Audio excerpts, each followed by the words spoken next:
오늘 한번 설교 제목을 한번 따라서 한번 같이 읽을까요? 시작. 목자를 통해 배우는 기다림. 아마 여러분도 그러시겠지만 저도 이번 이 4주간에 이 대강절기를 지나면서요, 제 마음속에 갖게 되는 질문 하나가 있습니다.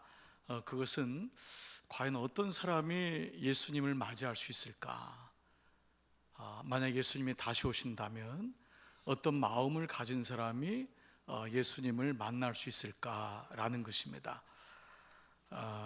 일반적으로 우리가 생각하면은 아마도 예수님을 만날 수 있는 사람은 성전에 거하였던 당시의 거룩의 상징으로 여겨졌던 바리새인들, 서기관들, 혹시 이 사람들이 아닐까, 또 이런 생각이 들고, 혹 아니면 가장 빠른 정보력을 가지고 가장 권력의 상징이었던 궁에 있었던 그 헤롯 왕과 측근에 있었던 사람은 아니었을까 생각할 수 있는데, 놀랍게도 오늘 본문에 보면은 그 예수님을 가장 먼저 만난 사람은 바로 목자였습니다. 그리고 예수님은 이 우리가 생각했던 이 두 계층, 이 바리새인과 헤롯에 대해서 당신의 공생의 기간 동안에 이렇게 말씀하신 적이 있습니다.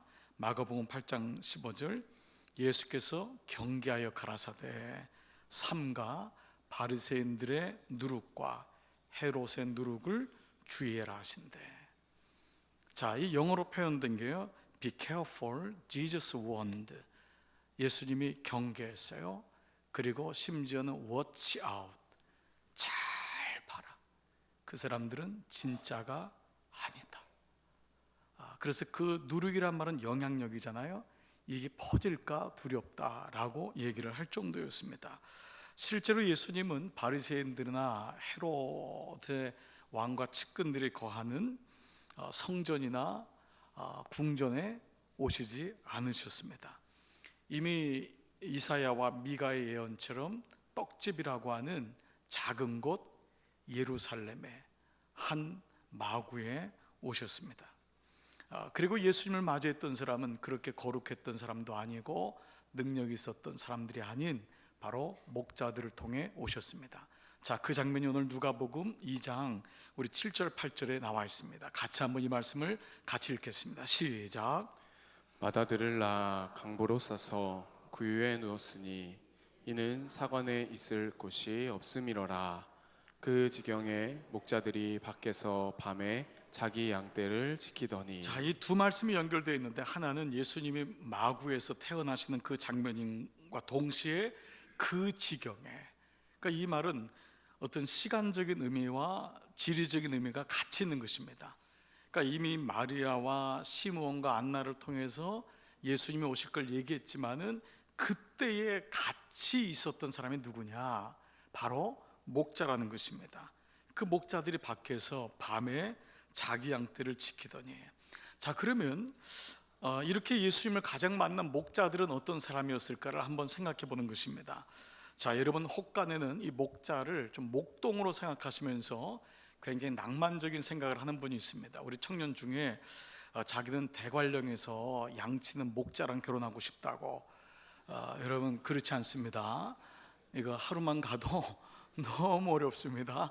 그리고 이 이스라엘의 이 광야는 대관령 목장이 아니에요. 풀 한 폭이 없는 곳입니다.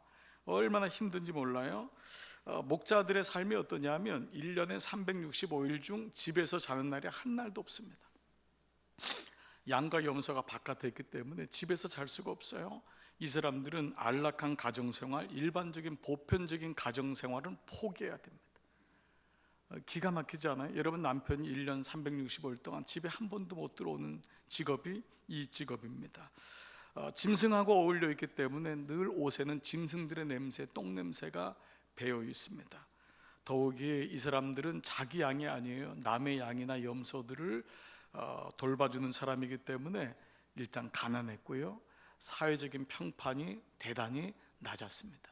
그러니까 직업적인 선호도에도 굉장히 떨어졌습니다. 말씀드린 대로 안정적인 가정을 이룰 꿈은 꾸지도 못했고 자기 땅이나 개인 재산을 누릴 만한 여건이 안 되었습니다.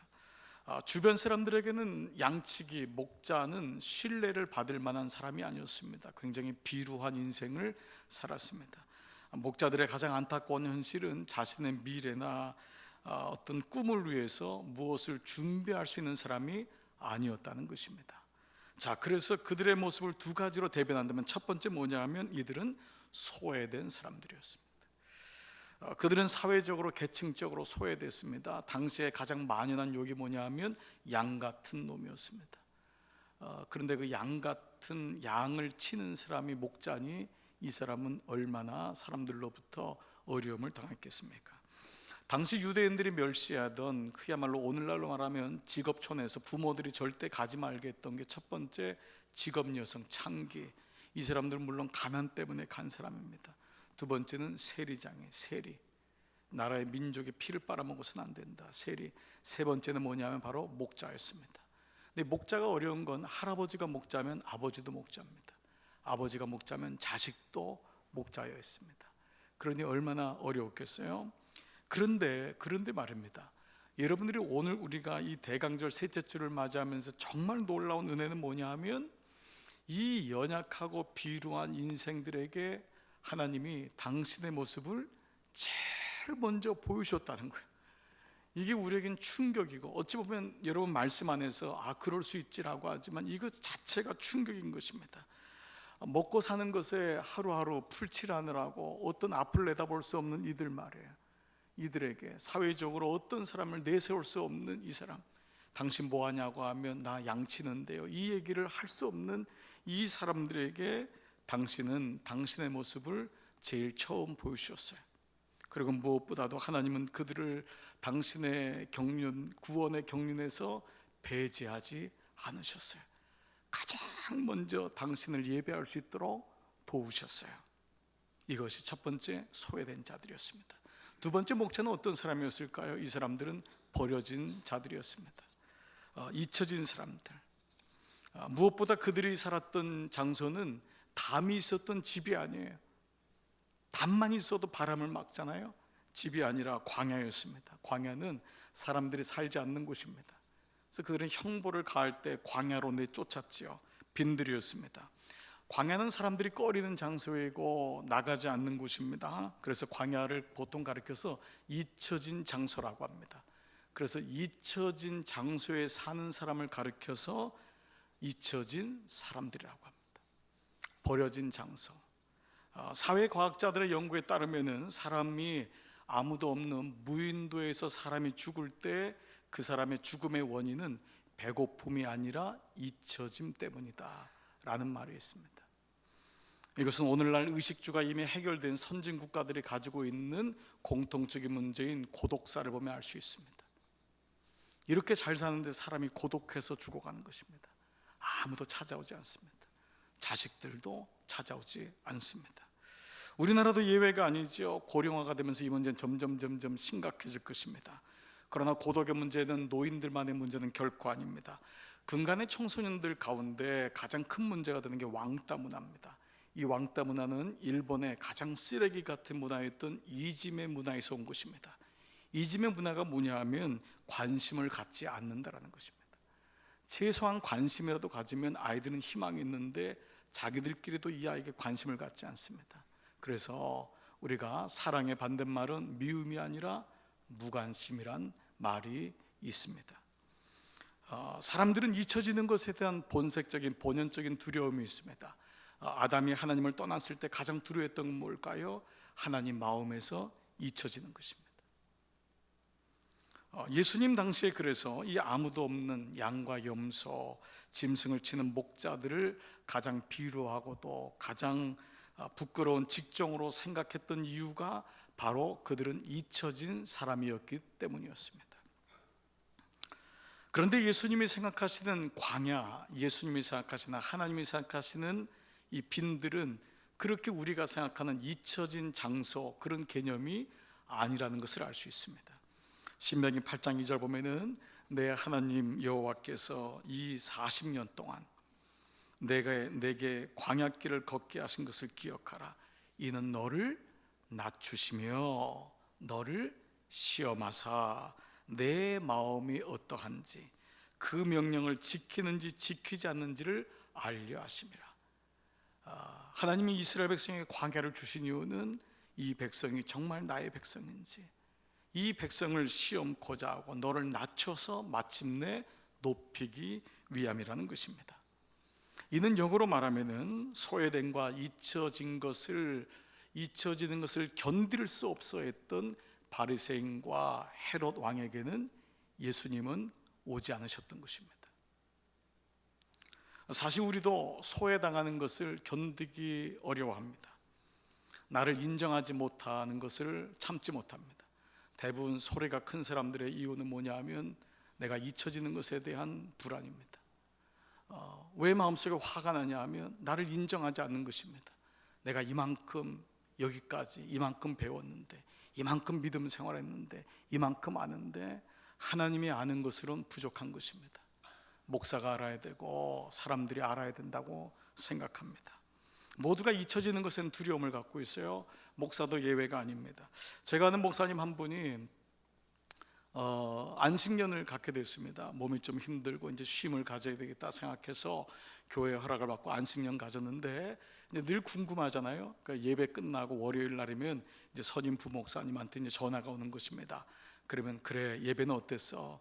교인들은 왔고, 이러면 부목사님이 아유 목사님 예배가 참 은혜스러웠고요, 우리 부목사님들이 설교도 잘하고 뭐 이렇게 얘기를 쭉 하는 거예요.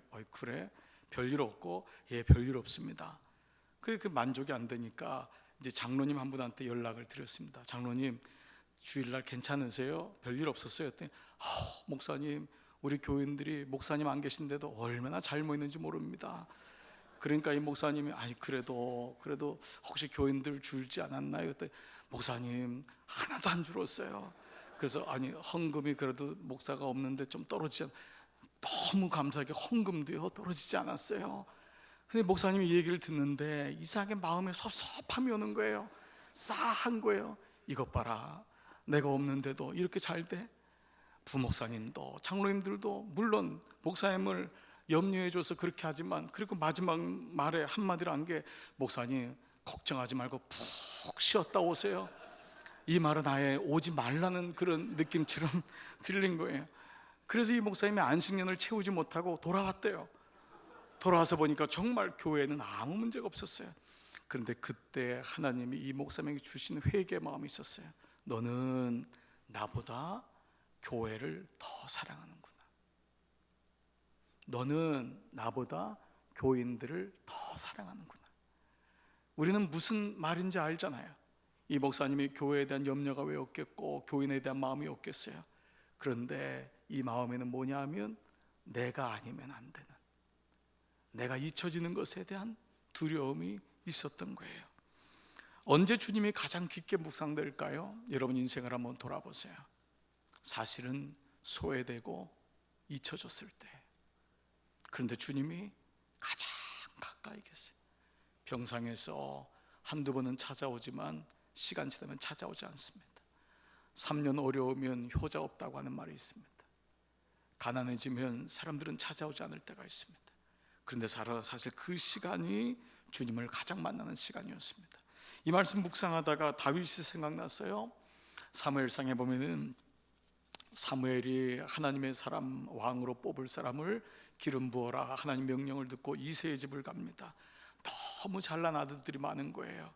발형제가 있었는데 앞에 7명을 그냥 너무 잘나가지고 기름 부으려고 했더니 하나님이 아니라는 거예요. 계속 아니라고 해요. 그러면 도대체 누가 있냔 말이에요. 다 아들이 있냐 했더니 말째가 있는데 어디 있냐 그랬더니 지금 들에서 양치고 있습니다. 그가 목자였습니다. 다윗이 양을 칠 때 어떤 마음이었을까? 그는 비루하고 낮았고 형들은 다 목욕 재배하고 제사장 앞에 갔지만 그는 아무도 없는 그 양들 가운데 있었던 거예요. 그는 소외되고 잊혀졌지만 하나님은 그를 잊지 않으셨던 것입니다. 하나님이 결코 소외되고 잊혀진 자들을 잊지 않으십니다. 그렇다면 오늘 본문에 나온 목자들을 통해 내게 회복될 것은 무엇일까요?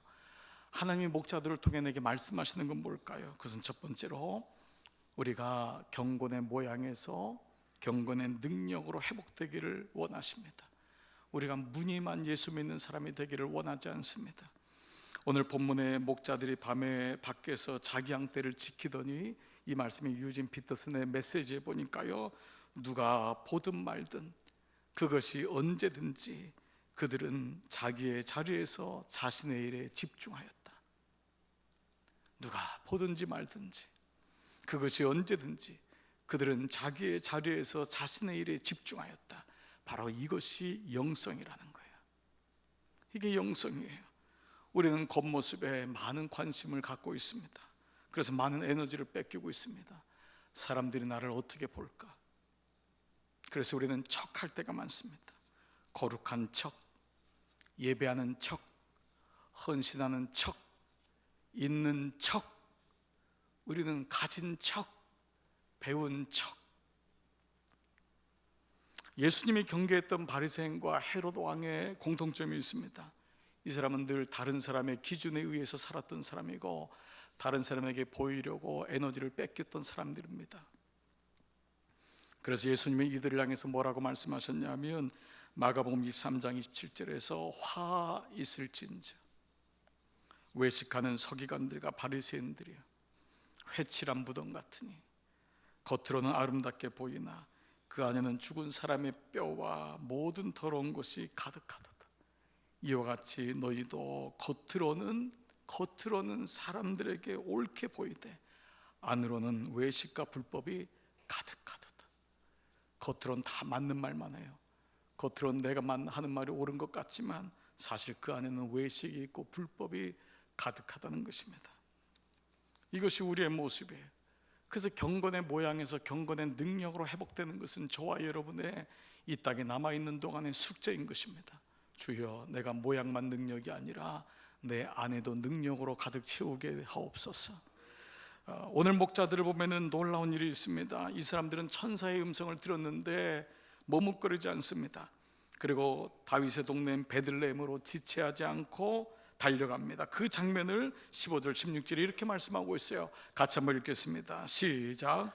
천사들이 떠나 하늘로 올라가니 목자가 서로 말하되 이제 베들레헴까지 가서 주께서 우리에게 알리신 바 이 이루어진 일을 보자 하고 빨리 가서 마리아와 요셉과 구유에 누인 아기를 찾아서. 여기서 우리가 주목하는 단어는 빨리 가서입니다. 빨리 가서. 그들은 지체할 수가 없었던 거예요.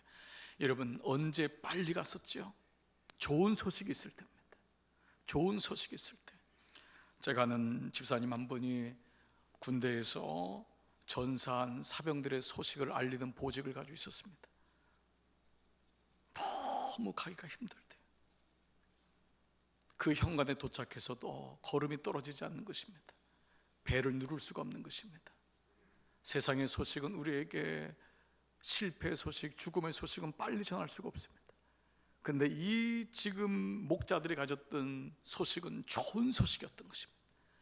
좋은 소식을 가리켜서 굿뉴스, 복음이라고 합니다. 그 말은 내 안에 하나님으로 가득 채워질 때, 복음이 있을 때 빨리 갈 수 있습니다. 바깥의 모양의 능력이 아니라 내 안에 하나님으로 채워질 때, 그래서 예배가 기다려지고 하나님의 묵상이 기다려지고 하나님 말씀이 기다려지고, 그래서 빨리 가고 싶어하는 것입니다. 하나님께서 세우신 하나님의 사람들을 보면 의외로 목자가 많았습니다. 여러분, 믿음의 조상인 아브라함도 목자였습니다. 출애굽의 영웅인 모세도 목자였습니다. 가장 사랑받는 다윗 왕도 목자였습니다. 그들에게 그 외로움과 소외를 이길 수 있었던 것은 그들 안에 있었던 하나님이었기 때문에, 그들 안에 하나님 말씀이 있기 때문에 그들은 빨리 갈 수 있었습니다. 이걸 가리켜서 사랑에 빠졌다라고 합니다. 보통 사랑에 빠졌다라는 영어 표현을 fall in love라고 합니다. 사랑에 fall in, 풍덩 빠진 것입니다. 오늘 이 세상을 이길 수 있는 것은 이 세상에 빠진 내가 세상보다 더 좋은 것에 빠져야지만 이길 수 있습니다. 그것이 바로 굿뉴스입니다. 하나님입니다. 오늘 여러분들이 이렇게 와서 예배드리는 것도 귀하지만 저는 여러분이 다시 주님과의 사랑에 빠지시기를 축복합니다. 사랑은 덤벙 그냥 대면하는 것이 아닙니다. 사랑이 뜨거워지고 지속되려면 사랑에 계속 빠지셔야 됩니다. 예수님과의 사랑에 빠지고 말씀과의 사랑에 빠지고 기도에 빠지고 하나님 앞에 깊이 들어가는 것입니다. 이것이 세상을 이길 수 있는 힘인 것입니다. 경건의 모양으로는 빠질 수 없습니다. 그건 사랑하는 척 할 수는 있습니다. 그러나 사랑에 빠지기 위해서는 그때 경건의 능력이 내게 오는 줄 믿습니다. 두 번째로는 우리는 이 목자들을 통해서 이것을 배웁니다. 율법의 자존심으로부터 하나님 은혜의 자존감으로, 율법의 자존심에서 은혜의 자존감으로 회복되기를 원하십니다. 광야는 생존의 문제가 걸린 곳입니다. 이 땅을 광야라고 하죠. 광야에서는 자존심은 아무 도움을 주지 못합니다. 그래서 목자는 비록 소외당하고 잊혀졌지만 아는 척하지 않습니다. 그는 모르면 모르는 대로, 배운 척하지 않습니다. 배움이 짧으면 짧은 대로 있는 척하지 않습니다. 없는 것을 부끄러워하지 않습니다. 자녀가 안 되면 안 된 채로 그것 때문에 거짓말하지 않습니다. 모든 사람에게 체면이 중요하지만 체면보다 더 중요한 것은 내면입니다. 내 삶의 내면이 병들면 체면을 앞세웁니다. 늘 사람들의 눈으로 의식하며 살게 됩니다. 그러다 보니까 마음에 기쁨이 없습니다. 늘 사람들이 나를 쳐다보고 있는 것 같습니다. 그렇지 않습니다. 사실 여러분을 쳐다본 사람 별로 없어요. 아무도 없어요. 어떤 사람이 교회에 나오지 않는 이유가 뭐냐 했더니 사람들이 자기를 쳐다본대요. 속지 마세요. 여러분 쳐다보는 분 별로 없어요. 그리고 쳐다봐도 다 잊혀집니다. 어떤 사람이 버스가 왔는데 바로 버스가 앞에 섰답니다. 달려가기가 너무 창피했어요. 왜요? 사람들이 쳐다보는 줄 알고. 아무도 안 쳐다봅니다. 달려가서 잡으셔야 됩니다. 우리 인생의 수많은 에너지를 사람 때문에 뺏길 때가 너무 많습니다. 사람들이 나를 이렇게 생각한대요. 그 말에 마음을 뺏겨가지고 평생 사람하고 등집니다. 여러분, 사람들이 여러분 그렇게 생각하지도 않고 생각하는 나에게 문제가 있습니다. 그냥 여러분 있는 모습을 가지고 사십시오. 내 모습 이대로 인정하고 내 모습 이대로 받아주고 내 모습 이대로 사는 것입니다. 그 사람이 배우자도 그대로 받아줍니다. 자녀가 병들고 심지어는 장애를 가지고 있어도 그 부모는 있는 모습 그대로 받아주는 것입니다. 목자는 남들이 자기를 어떻게 생각할지 관심이 없었습니다.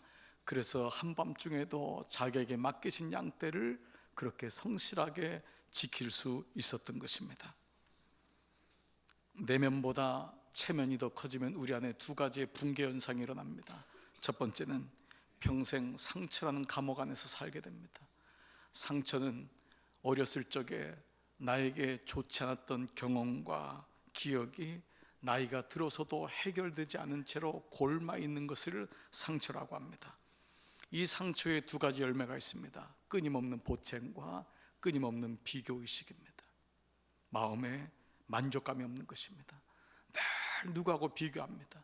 이만큼 성공했는데도 불구하고 자기보다 더 성공한 사람이 있으면 그것이 힘들어집니다. 그렇게 예쁜데도, 그렇게 아름다운데도 더 만족이 없습니다. 그만큼 자녀 키웠는데도 자녀에게 칭찬 한번 하지 못합니다.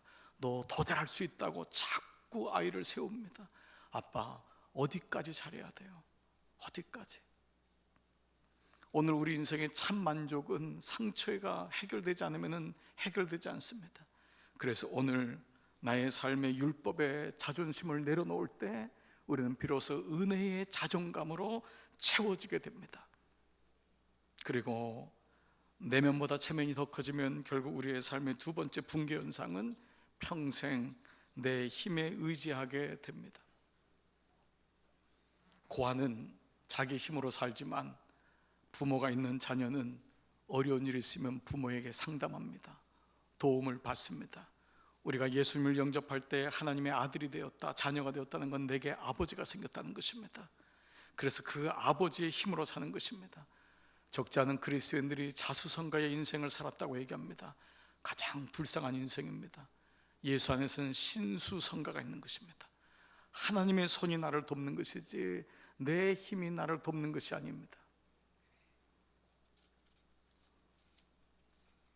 이 말씀을 묵상하다가요, 저는 30대 중반에 처음 이제 미국이란 땅에 가게 됐고 거기서 유학 생활을 하게 되었습니다. 사실 영어가 제대로 준비되어 있지 않았고 그리고 저는 그렇게 탁월하게 공부를 잘하는 사람이 아니었습니다. 근데 하나님이 정말 기회를 주셨고 놓치고 싶지 않았고 하나님의 은혜로 아무도 도와줄 수 없는 가운데서 아이 하나를 데리고 아내와 함께 처음 도착을 했습니다. 근데 너무 처음부터가 충격이었습니다. 수업이 들리질 않는 거예요. 그 나름대로 영어를 준비하고 갔다고 했는데 들리질 않는 거예요. 너무 힘든 거예요. 이방인인 것 같아요. 아무도 알아주지 않는 것 같고 견딜 수가 없는 거예요. 스트레스가 오기 시작하고 우울증이 막 오기 시작하는데 어떻게 할 수가 없었어요.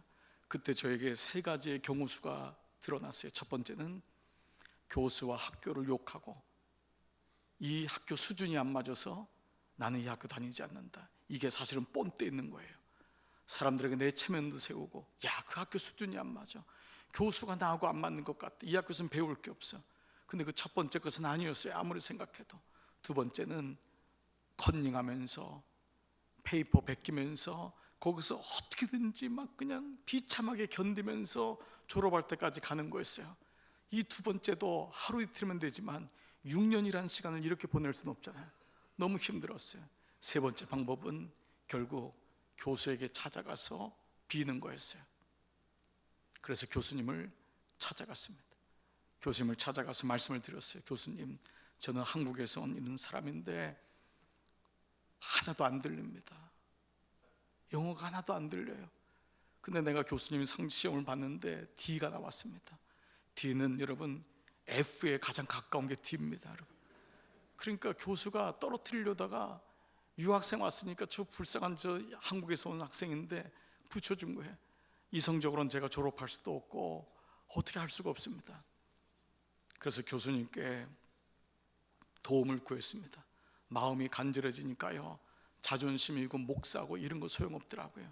교수님 앞에 무릎을 꿇었어요. 그리고 도와달라고 그랬어요. 제발 좀 도와달라고. 나는 아이랑 부인이랑 같이 와서 돌아갈 수도 없다고, 나를 기다리는 사람을 실망시킬 수 없다고. 그렇게 도와달라고 했더니 이 교수님이 글썽글썽하시더라고요. 그러면서 몇 가지 혜택을 주셨어요. 수업할 때 제일 먼저 앉게 해주고 앞에, 그리고 조교를 저에게 붙여줘가지고 강의를 또 체크해주고요. 심지어는 강의안을 저한테 주셨어요. 그리고 시험 볼 때 2번을 보게 해주셨어요. 첫 번째 보는 거 말고 2번째 보게. 그 과정을 통해서 저는 하나님이 저에게 은혜를 베푸심을 깨달을 수 있었어요. 그 모든 과정이 그런 과정의 시작이었어요. 지금 생각하면 하나님의 은혜가 아닐 수가 없었고, 놀랍게도 그러면서 학교를 공부할 수 있었어요. 집사람은 제가 우수한 성적으로 졸업한 것으로 지금도 알고 있어요. 그런데 우수한 성적이 아니라 매 시간마다 가서 그렇게 얘기를 할 수밖에 없었어요. 인생을 살면서 자존심이 뭐가 그렇게 중요한가요? 난 나이가 60이니까, 난 나이가 70이니까. 아니더라고요.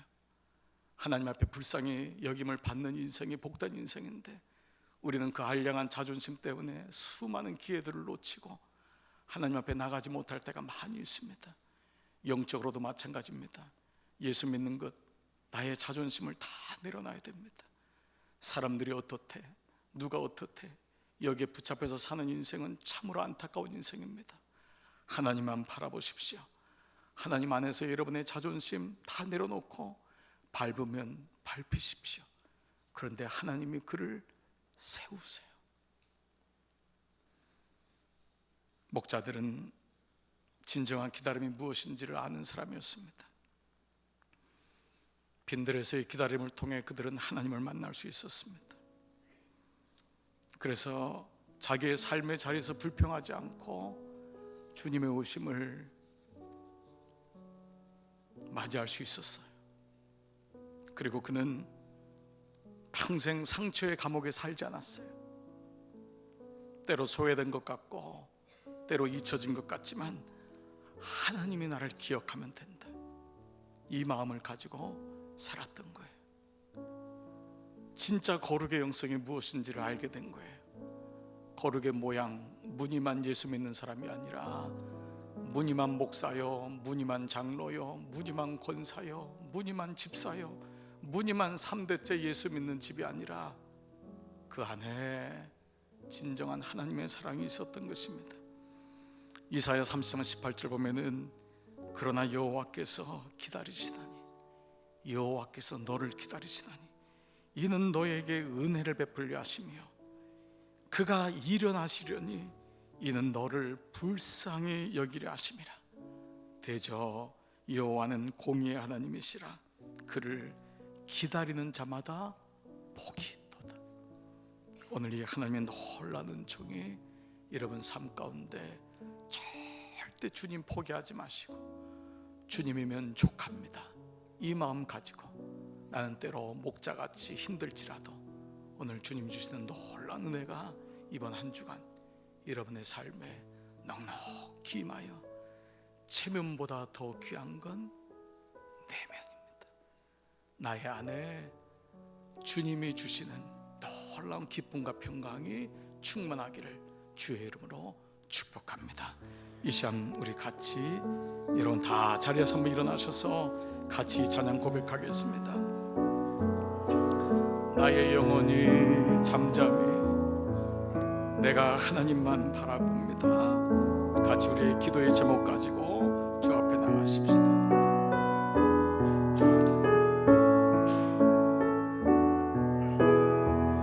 나의 영혼이 잠잠히 하나님만 바라며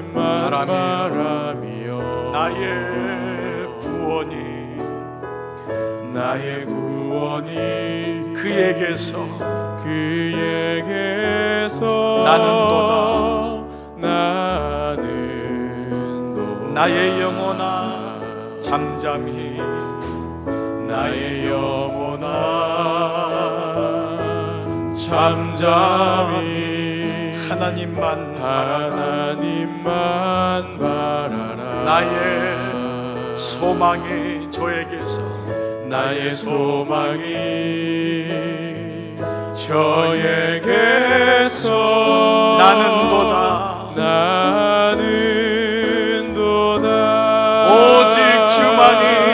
오직 주만이 나의 반석 나의 구원이시니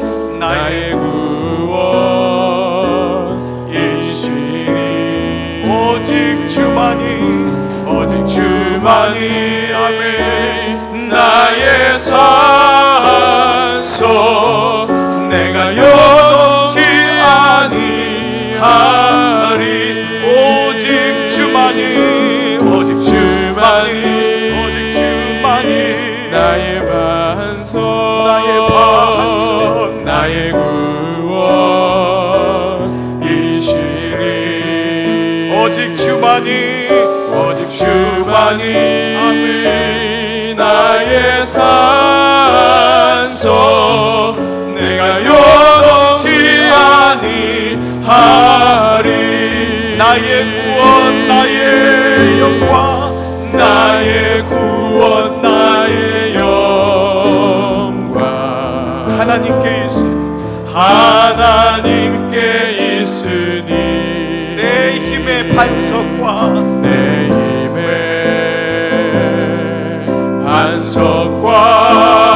피난처 대신에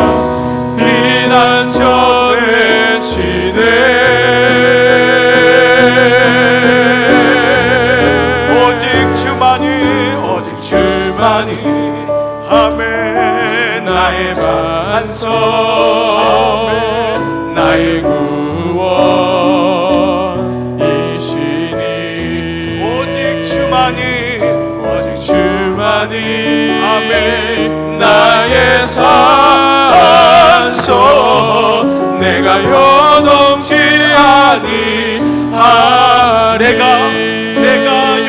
아니하리.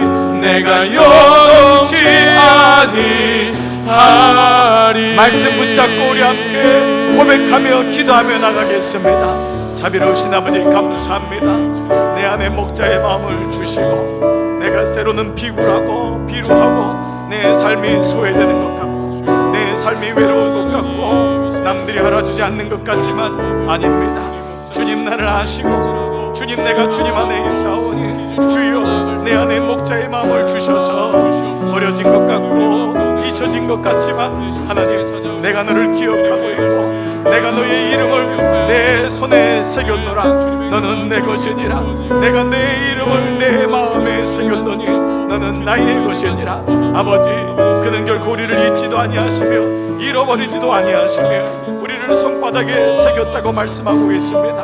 아버지 자비로우신 주여 오늘 이 아침 예배드리는 종들마다 아버지 마음으로 충만하게 하시고 주의 마음 주셔서 주님 마음 주셔서 아버지 이 땅에 광야 같은 땅에서 묵묵히 자기 일을 감당하고 내게 맡긴 일을 감당할 때에 하나님 진실한 정성이 내 안에 있게 하셔서 믿음의 모양이 아니라 믿음의 능력으로 인하여 승리하게 하시고 놀라운 주의 은총이 우리 가운데 있기를 원합니다.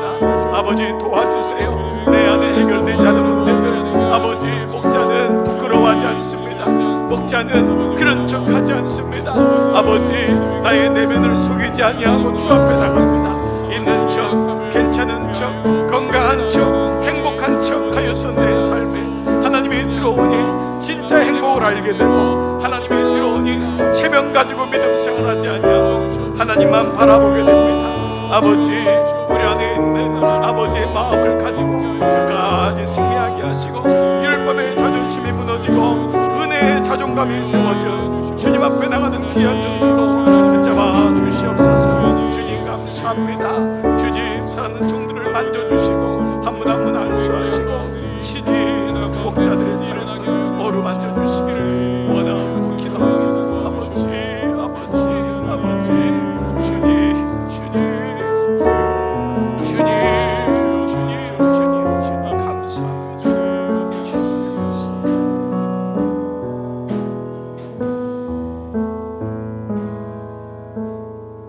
감사합니다. 거룩의 모양만 있지 아니하고 거룩의 능력이 있기 위하여 예수님과 깊이 사랑에 빠져서 주님을 더 알게 하시고 예배 때마다 우리 안에 생각지 못한 기쁨과 하나님의 자녀의 놀라운 행복이 와서 우리의 삶이 율법의 자존심에서부터 은혜의 자존감으로 온전히 세워져 행복한 척, 괜찮은 척, 있는 척, 배운 척 아니 하나님 앞에 내 자신을 온전히 드러내고 하나님 체면이 아닌 내면에 하나님의 은총으로 가득 넘치는 목자의 영성이 오늘 이 아침 예배드리는 종들마다 그득 넘치게 하여 주시옵소서.